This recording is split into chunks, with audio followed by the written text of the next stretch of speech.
হুজুর সাহাবীদেরকে বলেন, ও সাহাবীরা, আতাদরুনা মানিল মুফলিস, জানো সর্বহারাকে, অসহায়কে, হত দরিদ্রকে, একেবারে নিঃস্বকে জানো তোমরা?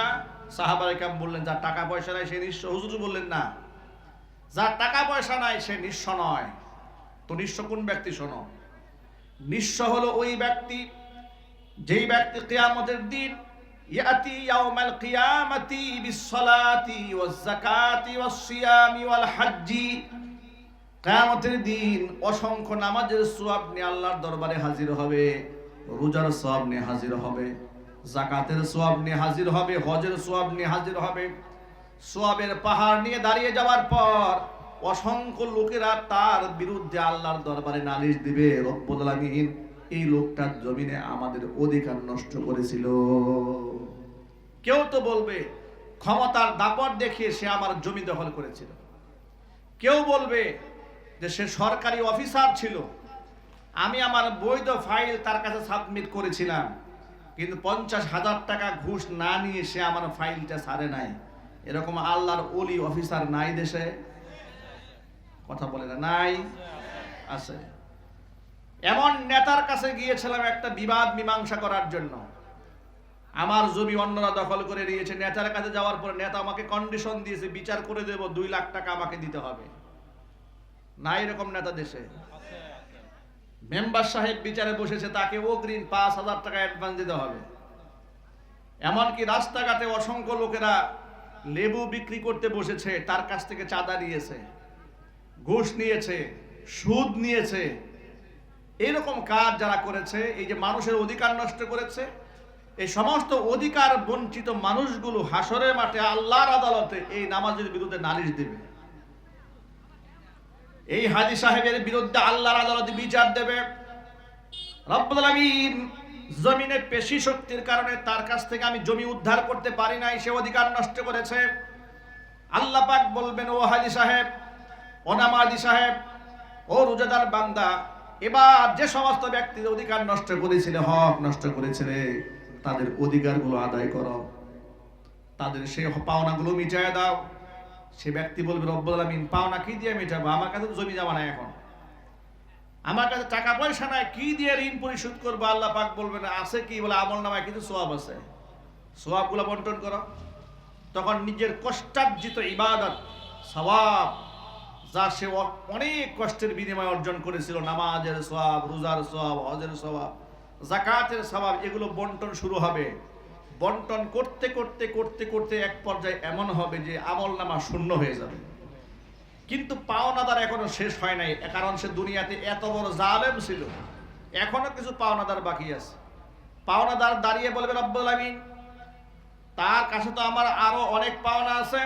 আল্লাহ পাক তাকে ডেকে বলবেন, পাওনা মিটিয়ে দাও। ব্যক্তি বলবে, রব্বুল আলামিন কি করে পাওনা মেটাবো? আমার তো কিচ্ছু নাই। আল্লাহ পাক তখন বলবেন, দেওয়ার মতো কিছু না থাকলে ওর আমল নামাতে গুনাহগুলো নিজের আমল নামায় নিয়ে নাও। তখন ব্যক্তি অন্যের গুনাহগুলো নিজের আমল নামায় নিয়ে সে জাহান্নামে চলে যাবে। চিৎকার দিয়ে বলেন নাউজুবিল্লাহ। আল্লাহর নবী বলেন, এই হচ্ছে আসল দিনহীন, আসল সর্বহারা, আসল মিসকিন, আসল নিঃস্ব হলো এই ব্যক্তি, যেই ব্যক্তি পরকালে নিঃস্ব হয়ে জাহান্নামের আগুনে চলে যাবে। আল্লাহ পাক যেন এমন নিঃস্ব হওয়া থেকে আমাদের সকলকে হেফাজত করেন। সকলে বলেন আল্লাহুম্মা আমিন। এই কথাটা আপনাদের সামনে আমার বলার উদ্দেশ্যটা কি?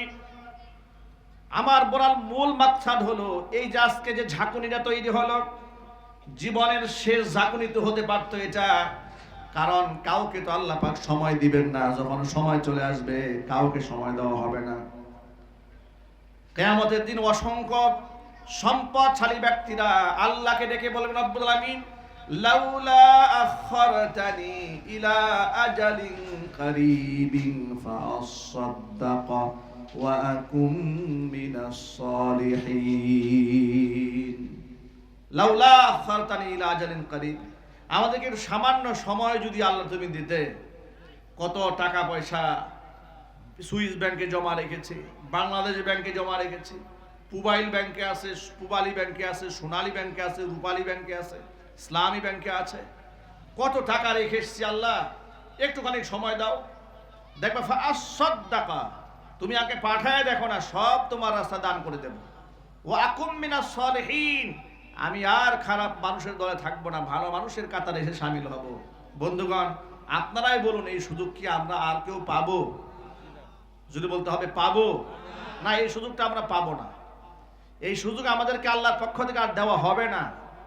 সুতরাং আজকের ভূমিকম্পের পরেও আল্লাহ পাক আমাদেরকে যাদের বাঁচিয়ে দিয়েছেন, এটা আল্লাহর পক্ষ থেকে সতর্কবাণী, এটা আল্লাহর পক্ষ থেকে সতর্কবাণী। আমরা যেন এখান থেকে ফিরে আসি, আমরা যেন তওবা করে নিই, আল্লাহ যেন কবুল করেন। এবার আপনাদের কাছে আরেকটা ছোট্ট প্রশ্ন, আপনারা এক বাক্য ইমানদারের মতো গর্জে উঠে জবাব দেবেন, আমাদের নবীর গায়ে কোনো গুনাহ আছে?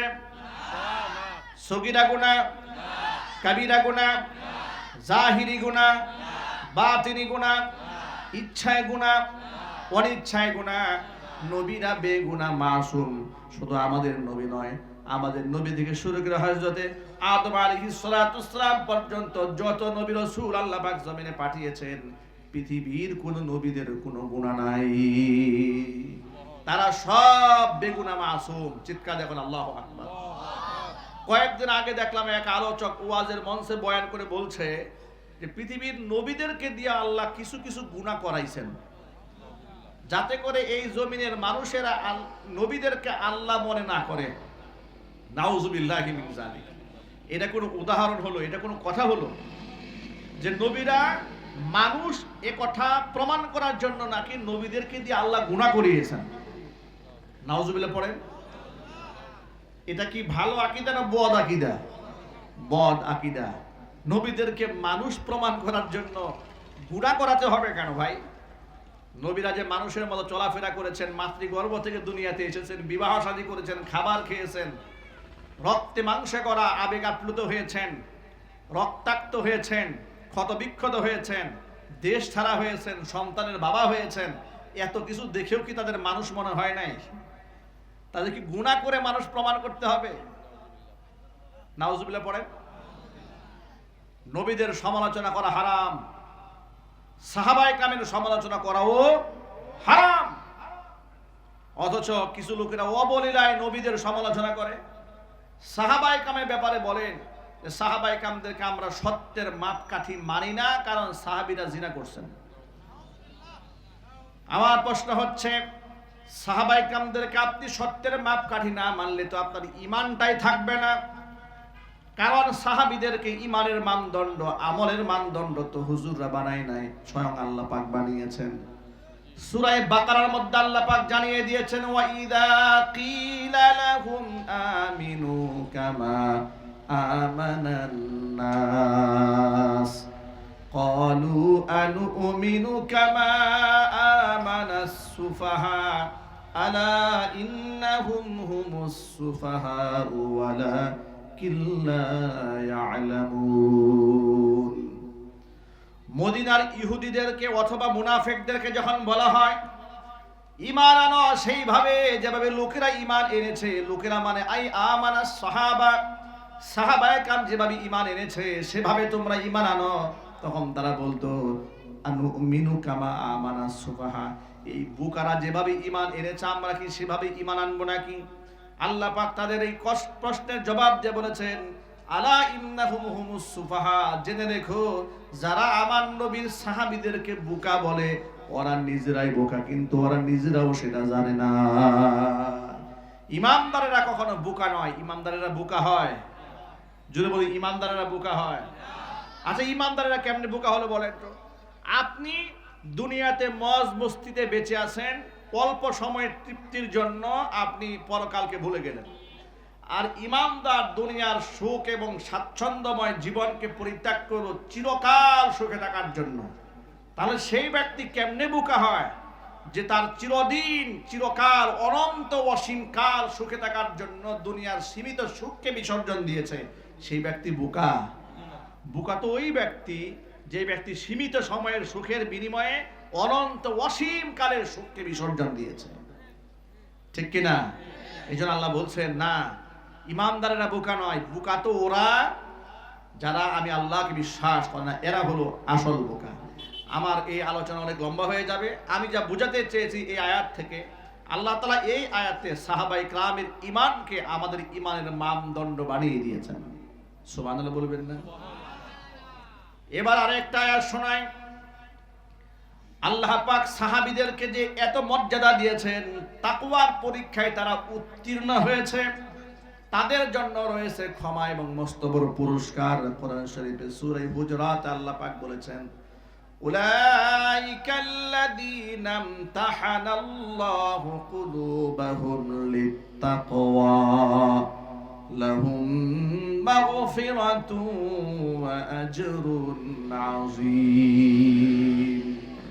সাহাবীরা হলো তারা তাকওয়ার মর্যাদায় যাদেরকে, তাকওয়ার পরীক্ষা যাদের নেওয়া হয়েছে, উলাইকাল্লাযীনা ইমতাহানাল্লাহু কুলুবাহুম লিত্তাকওয়া, তাকওয়ার মানদণ্ডে যাদের কলবের পরীক্ষা নিয়েছেন স্বয়ং আল্লাহ, তারা এমনভাবে সেই পরীক্ষা উত্তীর্ণ হয়েছে, আল্লাহ বলেছেন লাহুম মাগফিরাতু ওয়া আজরুন আযীম।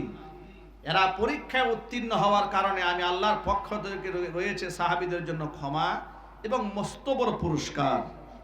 যে সমস্ত সাহাবীদের জন্য মস্ত বড় পুরস্কার আছে, যাদের জন্য ক্ষমার ঘোষণা আছে, যাদের ব্যাপারে কোরআন বলেছে রাদিয়াল্লাহু আনহুম ওয়া রাদু আনহু, এদের প্রতি আমি সন্তুষ্ট, এরাও আমি আল্লাহর উপর সন্তুষ্ট। যাদের ব্যাপারে সাহাবায়ে কেরাম রাদিয়াল্লাহু তাআলা আনহুম আজমাইনদের ব্যাপারে স্বয়ং আল্লাহর নবী বলেছেন আসহাবি কান নুজুম, আমার সাহাবীরা আসমানের নক্ষত্র সমতুল্য। ফাবিআইহিম ইকতাদাইতুম ইহতাদাইতুম, যে কাউরে অনুসরণ করলে তুমি হেদায়েত প্রাপ্ত হবে। শুধু কি তাই, আল্লাহর নবী সাল্লাল্লাহু আলাইহি ওয়াসাল্লাম এই কথাও বলেছেন তাফাররাকাত বানু ইসরাঈল আলা সিনতাইনি ওয়া সাবঈনা মিল্লাহ ওয়া সাতাফতারিকু উম্মতি আলা 73 মিল্লাহ। বনী ইসরাইল সম্প্রদায়ের লোকেরা 72 দলে বিভক্ত হয়েছিল, আমার উম্মতের লোকেরা 73 দলে বিভক্ত হয়ে যাবে। এই 73 দলের সবগুলা দল জাহান্নামে যাবে, ইল্লা মিল্লাতান ওয়াহিদা, একটি মাত্র দল জান্নাতে যাবে। কিলা মান হিয়া ইয়া রাসূলুল্লাহ, যে দলটি জান্নাতে যাবে তার পরিচয় কি? হুজুর বলেন মা আনা আলাইহি আসহাবি, যে আদর্শের উপর আমি নবী নিজে আছি, যে আদর্শের উপর আমার সাহাবায়ে কেরাম আছেন, সে আদর্শিক কাতারটাই জান্নাতীদের কাতার। চিৎকার যখন আল্লাহু আকবার। তাহলে আল্লাহর নবী সাহাবীদেরকে সত্যের মাপকাঠি বানিয়ে দিয়েছেন, ঈমান এবং আমলের মানদণ্ড বানিয়েছেন, স্বয়ং আল্লাহ বানিয়েছেন। তারা আল্লাহর পক্ষ থেকে ক্ষমা প্রাপ্ত, তারা নাজাত প্রাপ্ত, আল্লাহ পাক তাদের উপর সন্তুষ্ট। এই কথাগুলো কোরআন হাদিসে আছে না নাই? সর্বশেষ বাক্য, প্রায় জুমার খুতবার মধ্যে, খুতবায়ে সানি দ্বিতীয় খুতবার মধ্যে ইমাম সাহেব আপনাদের সামনে হাদিসটা সব সময় শোনান, আল্লাহ আল্লাহ ফি আসহাবি লা তাত্তাখিযুহুম গরাদাম মিন বাদি ফামান আহাব্বাহুম ফাবিহুব্বি আহাব্বাহুম ওয়া মান আবগাদাহুম ফাবিবুগদি আবগাদাহুম। এই হাদিসটা আপনারা শুনেন নাই? কারা কারা শুনেছেন হাত দেখি তো? শুনেছেন তো, কিন্তু অর্থ আপনারা জানেন না, বেশিরভাগ জানেন না। ছাত্ররা বুঝতে পেরেছে অর্থটা কি। আল্লাহ আল্লাহ ফি আসহাবি মানে ইত্তাকিল্লাহ, ইত্তাকিল্লাহ ফি আসহাবি, আমার সাহাবীদের ব্যাপারে তোমরা আল্লাহকে ভয় করো, আল্লাহকে ভয় করো, আল্লাহকে ভয় করো। লা তাত্তাখিযুহুম গরাদাম মিন বাদি, আমার পরে, আমার মৃত্যুর পরে আমার সাহাবীদেরকে সমালোচনার টার্গেটে তোমরা পরিণত করো না। ফামান আহাব্বাহুম ফাবিহুব্বি আহাব্বাহুম, তোমাদের কেউ যদি আমার সাহাবীদেরকে ভালোবাসে, মনে রেখো আমাকে মোহাব্বত করার কারণে আমার সাহাবীদেরকে ওরা ভালোবাসে। ওমান আবগাদাহুম ফাবিবুগদি আবগাদাহুম, আমার সাহাবীদেরকে যারা ঘৃণা করে, তাদের উপর বিদ্বেষ পোষণ করে, তারা শুধু আমার সাহাবীদের উপরে বিদ্বেষ পোষণ করে না, আমি নবীর উপর বিদ্বেষ আছে বলেই আমার সাহাবীদের উপর তারা বিদ্বেষ পোষণ করে। এবার আপনারা বলেন সাহাবায়ে কেরামের সমালোচনা করা হালাল না হারাম? আরো জোরে বলুন। এখন এখানে যুক্তি তর্ক দিয়ে অনেকে বলতে চান সাহাবায়ে কেরাম তো আর মাসুম নন, আর তারা ফেরেশতাও নন, তো তাদের সমালোচনা কেন করা যাবে না? তাদের এই প্রশ্নের জবাব আমি বলবো। তারা আবার ইতিহাসবিদদের ইতিহাস নকল করে উত্তর দিতে চান এইভাবে, সাহাবায়ে কেরামের মধ্যে তো ভুল বুঝাবুঝি হয়েছে। হযরত আলী কাররামাল্লাহু ওয়াজহা এবং মা আয়েশা রাদিয়াল্লাহু তাআলা আনহার মাঝে তো যুদ্ধ হয়েছে এবং মনোমালিন্যতা হয়েছে, রক্তপাত হয়েছে, মুসলমান মারামারি করেছে। তো ইতিহাস যারা লিখেছেন, খুব ঠান্ডা মাথায় শুনেন, যারা ইতিহাস লিখেছেন ঐতিহাসিকদের ইতিহাসের তথ্য দিয়ে আপনি ওই সমস্ত ব্যক্তিদের বিচার করতে পারেন না যাদের প্রতি আল্লাহ সন্তুষ্ট হয়ে গেছেন। তাদের আমল নামার মধ্যে কোনো ত্রুটি বিচ্যুতি ব্যক্তিগত থাকলে সেই মুআমালা তাদের সাথে, রবের সাথে আমি জাস্টিস করার কেউ নই। ঠিক কিনা বলেন? আর আপনি কি দিয়ে জাস্টিস করেন?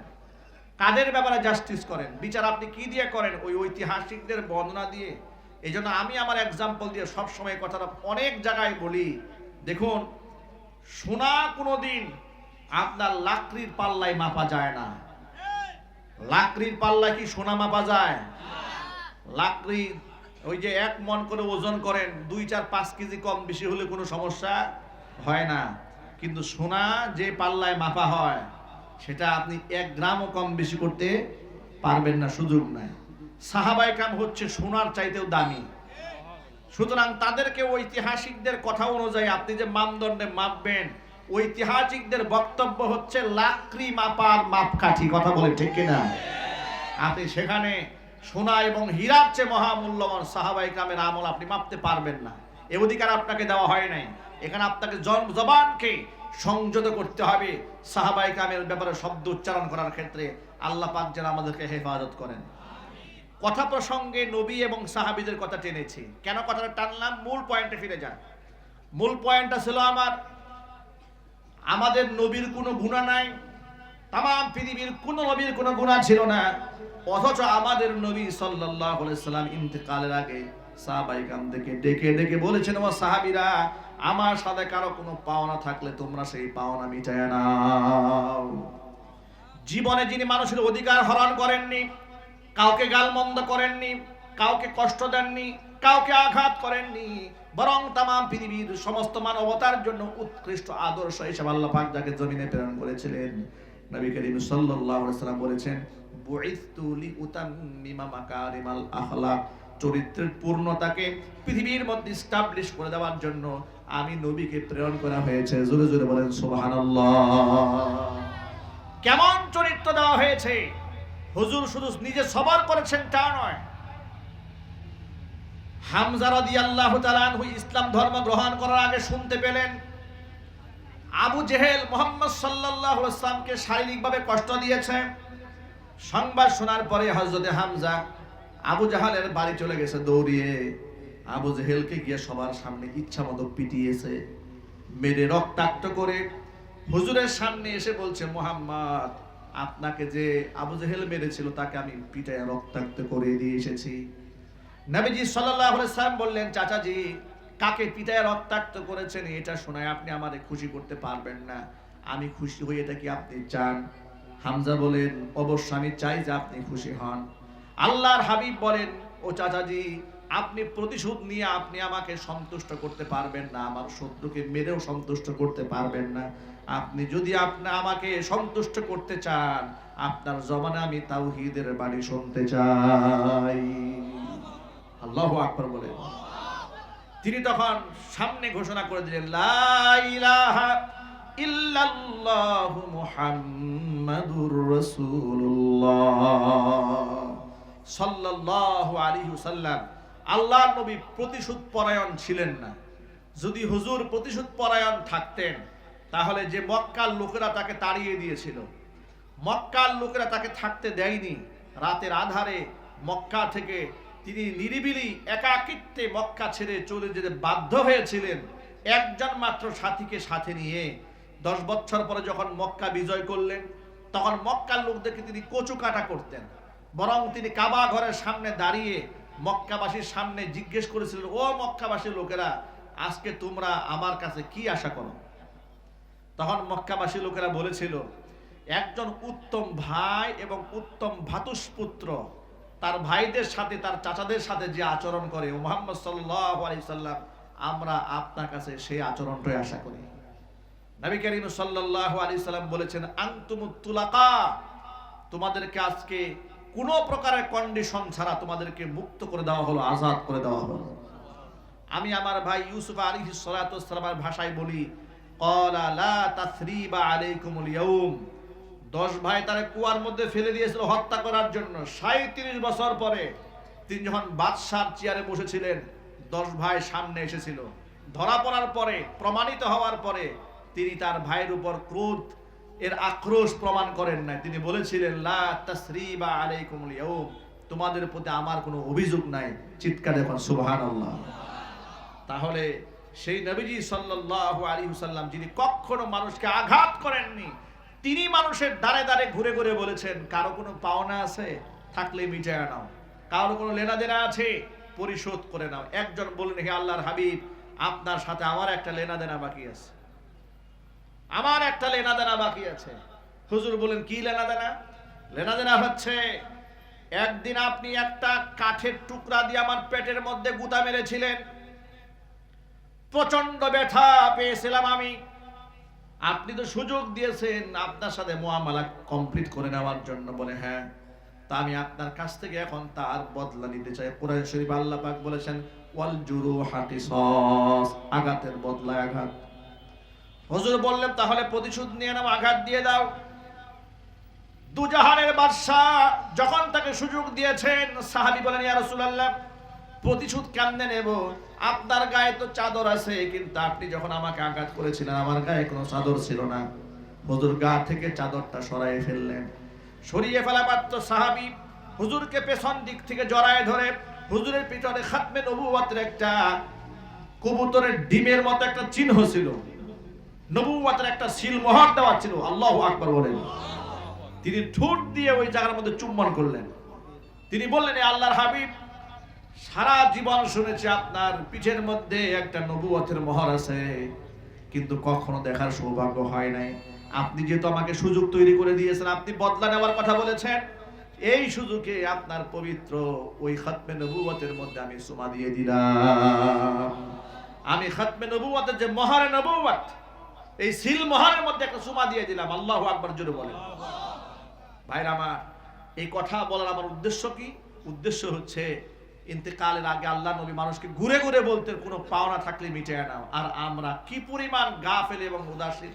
কত মানুষের অধিকার আমরা নষ্ট করেছি, কত মানুষের হক আমরা নষ্ট করেছি, গীবত করেছি, শিকায়াত করেছি, জমি দখল করেছি, মামলা বাণিজ্য করেছি, মিথ্যা মামলা দিয়ে বছরের পর বছর মানুষদেরকে হয়রানি করেছি। ঠিক না ভাই? জুড়ে বলেন। আসুন তওবা করি। আজকে থেকে আমরা খালেস দিলে তওবা করব। আল্লাহ পাক যেন আমাদের তওবাকে মঞ্জুর করে নেন। আল্লাহ পাক যেন আমাদের গুনাহ থেকে হেফাজত করেন। আমরা যদি তওবা করে নিই, আমাদের বিগত সমস্ত গুনাহ আল্লাহ পাক মাফ করে দিবেন। এতক্ষণ পর্যন্ত আপনাদের সামনে যে কথাগুলো বলেছি, সবার আগে আল্লাহ তাআলা আমাকে, আমার ভাইদেরকে, মা বোনদেরকে সকলকে আমল করার তৌফিক দান করেন। আমার আজকে অনেক দূরে মাহফিল, সিরাজগঞ্জে প্রোগ্রাম, কিন্তু এখানে জামিয়া ইবনে ইলাল্লাহি বিইذনিহি ওয়া সিরাজাম মুনীরা। আম্মা বা'দু ফাআউযু বিল্লাহি মিনাশ শাইতানির রাজীম। বিসমিল্লাহির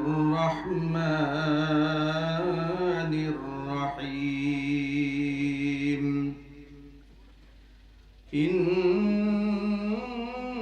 ইন্নাল্লাহা ওয়া মালাইকাতাহু ইউসাল্লুনা আলান নাবিয়্যি ইয়া আইয়ুহাল্লাযীনা আমানু সাল্লু আলাইহি ওয়া সাল্লিমু তাসলিমা। আল্লাহুম্মা সাল্লি আলা মুহাম্মাদ ওয়া আলা আলি মুহাম্মাদ কামা সাল্লাইতা আলা ইব্রাহিম ওয়া আলা আলি ইব্রাহিম ইন্নাকা হামিদুম মাজিদ। আল্লাহুম্মা বারিক আলা মুহাম্মাদ ওয়া আলা আলি মুহাম্মাদ কামা বারাকতা আলা ইব্রাহিম ওয়া আলা আলি ইব্রাহিম ইন্নাকা হামিদুম মাজিদ।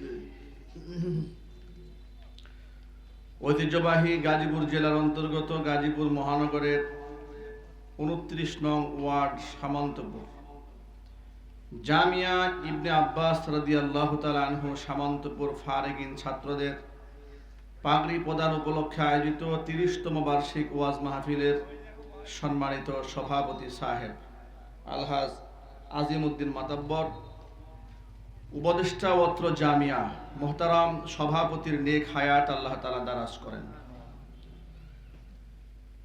আমন্ত্রিত হাজরাত, উলামায়ে কেরাম, মুরব্বিয়ানে এযম অত্র এলাকা এবং পার্শ্ববর্তী এলাকার বিভিন্ন প্রান্ত থেকে ছুটে আসা দিন দরদি, ইমানদার, পরহেজগার, মুত্তাকি মুসলিম ভাইরা, পর্দার অন্তরে অবস্থানরত আমাদের সকলের শ্রদ্ধাভাজন পর্দানিশীন মা এবং বোনেরা, মহান আল্লাহ রাব্বুল আলামিনের দরবারে আলিশানে লাখ কোটি শুকরিয়া আদায় করছি যে মহান আল্লাহ রাব্বুল আলামিন আমাদেরকে আজকে প্রচণ্ড আকারের এক ভূমিকম্পের কবল থেকে নিরাপদে বেঁচে গিয়ে সুস্থ জীবন লাভ করে বা আফিয়াত বা সালামাত আবার দুনিয়াতে নিঃশ্বাস ফেলার, দুনিয়াতে বিচরণ করার, আবার কোরআন সুন্নাহ নিয়ে আলোচনা করার সুযোগ হাতে পেয়েছি আমরা। এই জন্য কি আপনারা খুশি না বেজার? কম না বেশি? হৃদয়ের সবটুকুন ভালোবাসা উজাড় করে শ্রদ্ধা জড়িত কণ্ঠে মহান মনিবের শেখানো ভাষায় শুকরিয়া জ্ঞাপন করছি। জবান ছেড়ে দিয়ে সকলে একযোগে বলছি আলহামদুলিল্লাহ। রব্বানা লাকাল হামদ হামদান কাসীরা তাইয়িবান মুবারাকান ফীহি ইয়া রাব্বি লাকাল হামদু কামা ইয়ানবাগি লিজালালি ওয়াজহিকা ওয়া আযীমি সুলতানিকা। আল্লাহ তাআলা আজকের মাহফিলকে কবুল করুন। জামিয়া ইবনে আব্বাস রাদিয়াল্লাহু তাআলা আনহু সামন্তপুর মাদ্রাসাকে আল্লাহ তাআলা কিয়ামত পর্যন্ত কবুল করুন। মাদ্রাসার সমস্ত হাজাত আল্লাহ তাআলা তার গায়েবে খাজানা থেকে মিটিয়ে দিন। অত্র মাদ্রাসার সভাপতি, সেক্রেটারি, কোষাধ্যক্ষ, সদস্যবৃন্দ, মুহিব্বিন, মুতাআল্লিকিন, ছাত্র, আসাতিজায়ে গার্জিয়ান সকলকে আল্লাহ মাফ করে দেন। অত্র এলাকার সমস্ত মুর্দেগানের কবরে আযাব আল্লাহ তাআলা কিয়ামত পর্যন্ত বন্ধ করে দিন। কাল হাসরের কঠিন ময়দানে আজকের এই আয়োজন আল্লাহ তাআলা যেন আমাদের সকলের নাজাতের জারিয়া হিসেবে কবুল করেন। বন্ধুগণ, আজকে যে ঝাঁকুনি আমরা অনুভব করেছি, আল্লাহ পাকের প্রচন্ড ক্ষমতা সামান্য কিছু হলেও নমুনা আমরা উপলব্ধি করতে পেরেছি। ঠিক কিনা বলেন? আমার মনে হয় আমার সামনে যারা বসে আছেন আপনারা আমার এই কথার সাথে একমত পোষণ করবেন যে আমরা আমাদের জীবদ্দশায় যে এত বড় ধাক্কা কখনো দেখিনি, যেটা আজকে আমরা উপলব্ধি করতে পেরেছি। অনেক জায়গায় অনেক ধরনের হতাহত হয়েছে, মানুষ ক্ষতিগ্রস্ত হয়েছে, কনস্ট্রাকশন অনেক জায়গায় ভেঙে পড়েছে, কোনো কোনো জায়গায় বিল্ডিং কিছুটা চির ধরেছে, পুরাতন বিল্ডিং কিছু ভেঙে পড়েছে। কিন্তু এগুলো আল্লাহ পাকের শক্তির কাছে একেবারে খুবই ন্যূনতম। আল্লাহ তাআলা আমাদেরকে সামান্য একটু সতর্ক বাণী দিয়েছেন। যে ভূমিকম্প আফগানিস্তানে হয়েছে, যে ভূমিকম্প ইন্দোনেশিয়াতে ইতোপূর্বে হয়েছে, যে ভূমিকম্প জাপানে প্রায় সময় হয়, যে ভূমিকম্প কয়েকদিন আগে, যে মাত্র কয়েকদিন আগে আফগানিস্তানে হয়েছে, এত ভয়াবহ ভূমিকম্প, যেখানে পত্রপত্রিকাতে আমরা পেয়েছি যে বিলিয়ন বিলিয়ন ডলারের প্রয়োজন সেই ক্ষতি থেকে উত্তরণের জন্য, কত মানুষ হতাহত হয়েছে। সেই তুলনায় তো আল্লাহ তাআলা আমাদের জন্য অনেক আসান করেছেন, আল্লাহ আমাদেরকে রহমত দিয়েছেন, আল্লাহ ভয়াবহ দুর্ভিক্ষ এবং দুর্দশা থেকে আমাদেরকে হেফাজত করেছেন। এই জন্য শুকরিয়া আদায় করা দরকার আছে না নাই? জোর আওয়াজে বলছি আলহামদুলিল্লাহ। সকলে একটু জোরে বলুন আলহামদুলিল্লাহ। রব্বানা লাকাল হামদ হামদান কাসীরা তাইয়িবান মুবারাকান ফীহি ইয়া রাব্বি লাকাল হামদু কামা ইয়ানবাগি লিজালালি ওয়াজহিকা ওয়া আযীমি সুলতানিকা। আল্লাহ পাক যেন আজকের সম্মেলনকে কবুল করেন। এই সম্মেলনের ওসিলা করে আল্লাহ পাক আমাদের সকলের জিন্দেগির গুনার খাতা মাফ করে দেন। দেখুন, এই ঝাঁকুনি আল্লাহর পক্ষ থেকে এসেছে এবং আল্লাহ রাব্বুল আলামিন মাঝে মাঝে আদম সন্তানকে দুনিয়াতে কিছুটা বিপদের সম্মুখীন করেন। কেন করেন তার ব্যাখ্যা আল্লাহ তাআলা সূরা রুমে দান করেছেন।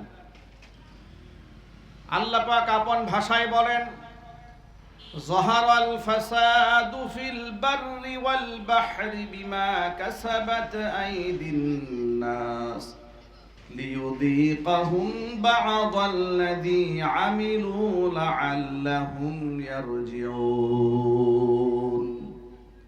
যাহারাল ফাসাদু ফিল বাররি ওয়াল বাহরি, জলে এবং স্থলে যে বিপর্যয় প্রকাশিত হয়, বিমা কাসাবাত আইদিন নাস, এটা মানুষের হাতের কর্মের কারণে হয়। মানুষকে যে আমি কিছুটা বিপদ দেই, লিয়ুযীকাহুম বা'দাল্লাযী আমিলু, ওরা যা করে তার কিছুটা কর্মের স্বাদ আস্বাদন করার জন্য আমি ওদেরকে এই বিপদটা দিয়ে থাকি। কেন? লাআল্লাহুম ইয়ারজিউন, যাতে করে ওরা ফিরে আসতে পারে। এই একটু ধাক্কা খেলে, একটু হুচট খেলে এটা আল্লাহর কথা মনে পড়ে, কৃতকর্মের কথা মনে পড়ে। যেমন আজকে আমার কাছে খুব মনে হচ্ছিল যে ধাক্কাটা যেভাবে এলো, আল্লাহ না করেন যদি এটাই তো আমাদের শেষ মুহূর্ত হতে পারত। ঠিক না ব্যাঠিক জুড়ে বলেন? আমাদের বিল্ডিং থেকে লোকেরা দৌড়ে সব রাস্তায় বের হয়েছে, ছাত্ররা মাদ্রাসায় সব রাস্তায় বের হয়ে চলে এসেছে। এত একটা বিভৎস আওয়াজ হয়েছে, আবার এত জোরে ঝাঁকুনি মেরেছে। আমি জুমায় যাওয়ার জন্য গোসল করে মাত্র রেডি হচ্ছে। এই মুহূর্তে তো সকলের জন্য কত অপ্রস্তুত মানুষ আমরা তো সকলেই অপ্রস্তুত। আমরা দুনিয়া থেকে বিদায় হওয়ার প্রস্তুতি নিয়ে কেউ বসে নেই, অথচ উচিত তো ছিল ইমানদারদের প্রত্যেকটা মুহূর্তের প্রস্তুতি নিয়ে বসে থাকা। ঠিক না ব্যাটিক জুড়ে বলেন? এমন অনেক মানুষ তো ঠিক ওই মুহূর্তে ঝাঁকুনি খেয়েছে যারা আজকে ফজরের নামাজটা পড়েনি। শেষ বিদায়টা নামাজ ছাড়া বিদায় হয়ে যেত। এখনো পর্যন্ত অনেক মানুষের সাথে লেনা দেনা বাকি আছে, ধার কর্জ নিয়েছে, টাকা পরিশোধ করে নাই, পাওনা মিটায় নাই। এই অবস্থা থেকে যদি একটা মানুষ মরে যেত, কি অবস্থা হলো তাদের? আল্লাহর নবী সাল্লাল্লাহু আলাইহি ওয়াসাল্লাম এক ব্যক্তির জানাজার নামাজে হাজির হলেন। জানাজা পড়াবার পূর্বে উপস্থিত সাহাবীদেরকে জিজ্ঞেস করলেন, ও সাহাবীরা, যেই ব্যক্তির জানাজায় আমরা দাঁড়িয়েছি এই ব্যক্তির সাথে কারো কোনো লেনা দেনা কি বাকি আছে নাকি, পাওনা বাকি আছে নাকি? জনৈক ব্যক্তি বলেন, হ্যাঁ, তার কিছু ঋণ আছে। নবী করিম সাল্লাল্লাহু আলাইহি সাল্লাম বললেন, তাহলে ঋণ আগে পরিশোধ করতে হবে, ঋণ পরিশোধ না হলে আমি তার জানাজার নামাজ পড়াবো না। কথাটা একটু মনোযোগ সহকারে শুনবেন। বর্তমান সমাজে মানুষের সম্পদ আত্মসাৎ করা, টাকা মেরে খাওয়া, ধোকা দিয়ে বোকা বানানো, অধিকার হরণ করা, এর একটা মুসাবাকা চলছে, কম্পিটিশন চলছে, নোংরা প্রতিযোগিতা। আলহাকুমুত তাকাসুর, প্রাচুর্য, আমাকে বড় হতে হবে, বড়লোক হতে হবে, এই কম্পিটিশন আমাদেরকে অন্ধ বানিয়ে দিয়েছে, গাফেল, উদাসীন করে দিয়েছে রব থেকে। আল্লাহর নবী বললেন, তার ঋণ পরিশোধ হওয়ার আগে তারা জানাজা আমি পড়াবো না। অবস্থা বড় কঠিন। হুজুর যদি জানাজার নামাজ না পড়ান তো সাহাবায়ে কেরাম পড়বে? আমরা যদি বলুন পড়বে, পড়বে না। একজন সাহাবী পিছন থেকে হাত তুললেন, ইয়া রাসূলুল্লাহ, আপনি জানাজার নামাজ পড়িয়ে দিন, আমি তার ঋণ পরিশোধ করার দায়িত্ব নিয়ে নিলাম। সাহাবী যখন দায়িত্ব নিলেন, নবী করিম সাল্লাল্লাহু আলাইহি ওয়াসাল্লাম তার জানাজার নামাজটা পড়ালেন। জানাজার নামাজ পড়াবার পরে পরের দিন ওই দায়িত্বশীল ব্যক্তির সাথে, জামিনের সাথে রাসূলের দেখা হয়েছে। রাসূল জিজ্ঞেস করলেন, তুমি কি ঋণ পরিশোধ করেছো? তিনি বললেন, হে আল্লাহর নবী, করিনি এখনো, তবে করব। তিনি বললেন, দ্রুত করে দাও। গেল দ্বিতীয় দিন, তৃতীয়বার আবার যখন সাক্ষাৎ হয়েছে, আল্লাহ নবী তাকে আবার জিজ্ঞেস করলেন, ঋণ পরিশোধ করেছো?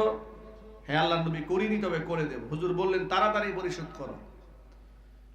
সাহাবী বলেন, আরেকবার যখন জিজ্ঞেস করেছেন, ঋণ পরিশোধ হয়েছে নাকি? আমি বলেছি ঋণ পরিশোধ হয়েছে।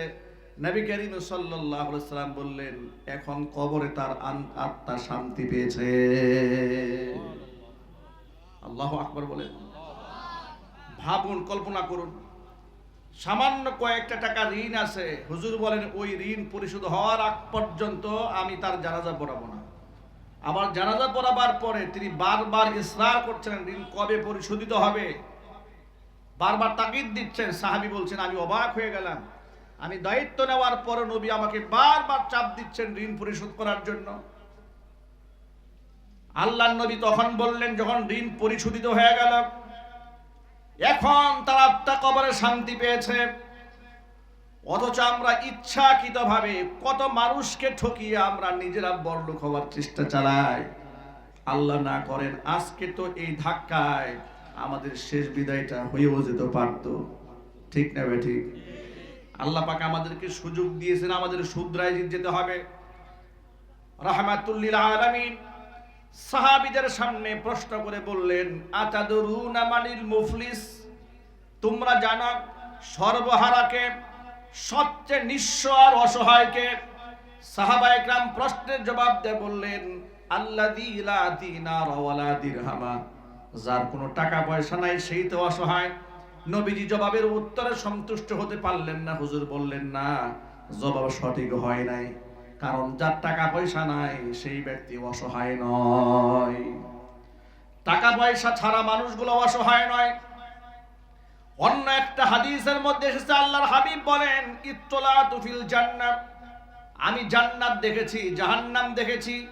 এই নিয়ামত আল্লাহ আমাকে দিয়েছেন। ইত্তলাতু ফিল জান্নাহ, জান্নাতের দিকে যখন আমি উকি মেরেছি, ফাআরফা রাআইতু আকসারা আহলিহাল ফুকারা, আমি জান্নাতের অধিকাংশ অধিবাসীদেরকে দুনিয়ার গরিবদেরকে দেখেছি। সুবহানাল্লাহ বলবেন না? দুনিয়ার গরিব মানুষগুলো জান্নাতের আসন বেশি দখল করে বসে আছে। চিৎকার দিয়ে বলেন আল্লাহু আকবার। আবার এই গরিব বেনামাজি গরিব নয়, এই গরিব সুদখোর গরিব নয়, এই গরিব ধোঁকাবাজ প্রতারক মিথ্যাবাদী গরিব নয়। শুধু গরিব হলে তো হবে না, ইমানদার গরিব হতে হবে। শুধু তো না খেয়ে থাকলে হবে না, বরং সৎ এবং তাকওয়াবান হতে হবে। ঠিক কিনা জোরে বলেন? গরিব বেনামাজি, আবার সুদের ব্যবসাও করে, আল্লাহকেও চেনে না, নামাজও পড়ে না, এরকম কপাল পোড়া গরিব আছে না? এগুলো খসিরত দুনিয়াওয়ালা আখের, এগুলো দুনিয়াও নাই, এগুলো আখেরাতও নাই। মনে রাখবেন, দুনিয়া আপনি হারিয়েছেন, কিন্তু আখিরাতটা হারায়েন না। আখিরাতটা যেন নষ্ট না হয়। দুনিয়াটা তো আসল না, আসল তো আমার পরকাল।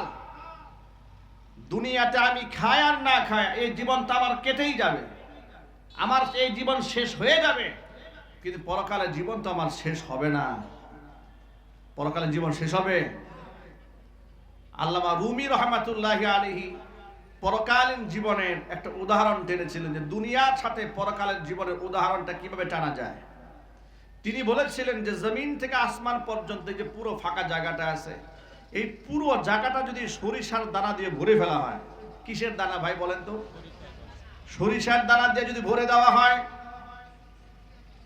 7 আসমানের উপর থেকে যদি একটা কবুতর, একটা পাখি এসে একটা দানা নিয়ে যায়, আবার 70 বছর অপেক্ষা করে, আবার আরেকটা দানা নেওয়ার জন্য আসে, দানা নিয়ে গেলে আবারও 70 বছর অপেক্ষা করে, এরকম একটা দানা নিয়ে 70 বছর গ্যাপ দেয়, এরপরেও তো আশা করা যায় কোনো না কোনো একটা দিন পৃথিবীর দানাগুলো নেওয়া শেষ হয়ে যাবে। কিন্তু পরকালীন জীবন এমন একটা জীবন, যে জীবনের শুরু আছে, যার কোনো শেষ নাই। দুনিয়ার জীবনে তো শেষ আছে, কিন্তু পরকালীন জীবনের শেষ নাই। তো সীমাহীন জীবনের প্রস্তুতি আমাদের গ্রহণ করতে হবে। সুতরাং কারোর সাথে মুআমালা থাকলে এটা মিটিয়ে ফেলতে হবে। হাদিসের মূল অংশটা শেষ করি। আল্লাহর নবী সাল্লাল্লাহু আলাইহি ওয়াসাল্লাম বলেন, ইত্তলাতু ফিল জান্নাতি, ফারাআইতু আকসারু আহলিহাল ফুকারা, জান্নাতে যখন নজর করলাম তাকে দেখলাম জান্নাতের অধিকাংশ বাসিন্দা পৃথিবীর গরিব মানুষগুলা, নেককার গরিব মানুষ। নেককার গরিবরা কিয়ামতের দিন নেককার ধনীদের কমপক্ষে 500 বছর আগে আল্লাহর জান্নাতের মেহমান হবে। সুতরাং সম্পদ কম হওয়া, দরিদ্র হওয়া এটা কপাল পোড়া হওয়ার লক্ষণ নয়, হতভাগ্য হওয়ার লক্ষণ নয়। গরিব মানুষ বলে নিজেকে কথা ভাবার কোন সুযোগ নাই যে আল্লাহ বোধহয় আমাকে পছন্দ করেন না, বরং আল্লাহ পাকের মুকাররাব বেশিরভাগ বান্দারাই দরিদ্র ছিলেন। সুবহানাল্লাহ বলেন। আল্লাহর হাবিব হাদিসের শেষাংশে বলেন অত্তলাতু ফিন্নার, জাহান্নামে উকি দিলাম, দেখি জাহান্নামী কারা, ফারাআইতু আকসারা আহলিহান নিসা, জাহান্নামের অধিকাংশ বাসিন্দা আমি নারীদেরকে দেখেছি। আল্লাহ পাক যেন আমার মা বোনদেরকে হেফাজত করেন। ইবনে আব্বাস রাদিয়াল্লাহু তাআলা আনহু থেকে বর্ণিত একটা হাদিসের মধ্যে এর কারণ দর্শানো হয়েছে। ঈদের নামাজ পড়ে পুরুষদের সামনে খুতবা দিয়ে মহিলাদের কাছে যাওয়ার পরে আল্লাহর নবী তাদেরকে ডেকে বললেন, ইয়া মাশারান নিসা, হে মহিলারা, তাসাদদাকনা ফা ইন্নী উরিতুকুন্না আকসারা আহলিন নার, তোমরা বেশি বেশি দান করো, কারণ আমাকে দেখানো হয়েছে অধিকাংশ নারী জাহান্নামী। নারীরা জিজ্ঞেস করলেন, ফাবিমা দা